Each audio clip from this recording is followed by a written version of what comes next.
দেখুন বন্ধুরা, এরা কত পরিমাণে চিংড়ি মাছ খেয়েছে, পাশে খোসা ছাড়িয়ে লাট দিয়ে রেখেছে।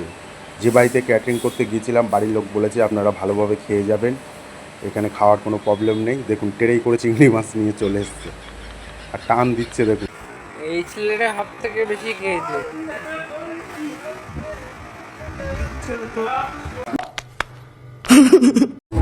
বন্ধুরা শুধু কাতলা মাছের পিসটা শুধু দেখো, একটু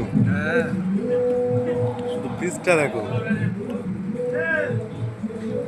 মাছ না মাংস বোঝা খুব মুশকিল সত্যি। আমার বন্ধু খেয়ে দম ফেলতে পারছে না।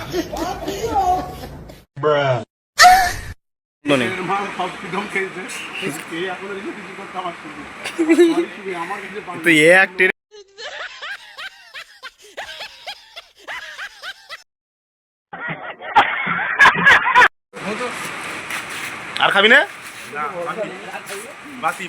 বাতি বলে দে, বাতি বলে দে। আর নেকড়ে ডিম।